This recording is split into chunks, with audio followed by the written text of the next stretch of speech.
প্রখ্যাত সাহিত্যিক বালজাকের বাড়িতে আমি। এটি প্যারিসে আইফেল টাওয়ারের ঠিক পাশেই অবস্থিত। বালজাকের বাড়িটি আমার পেছনে দেখতে পাচ্ছেন। পৃথিবীর ইতিহাসে যে কজন সুসাহিত্যিককে আমরা স্বীকৃতি দিয়ে থাকি, যারা সমাজের দর্পণ হিসাবে চিহ্নিত হয়ে থাকে, আধুনিক সাহিত্যের যাদের অবদান অনস্বীকার্য, বালজাক সম্পর্কে নিশ্চয়ই ধারণা আছে যে সে তার লেখার মাধ্যমে, স্যাটায়ারের মাধ্যমে যে সমাজের গভীরতাকে তুলে নিয়ে আসা, নিষ্পেষণ, বৈষম্য, সেগুলো কিন্তু তার লেখাতে আমরা দেখতে পাই।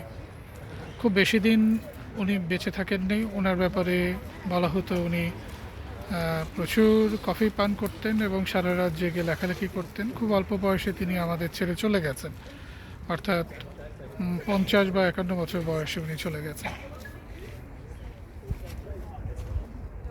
আমি তার প্রতি শ্রদ্ধা জ্ঞাপন করছি। আমি আজকে রৌদ্রোজ্জ্বল তীরে বালজাকের বাড়িতে আমি একটি ছোট্ট ছড়া বা কবিতা পাঠ করছি।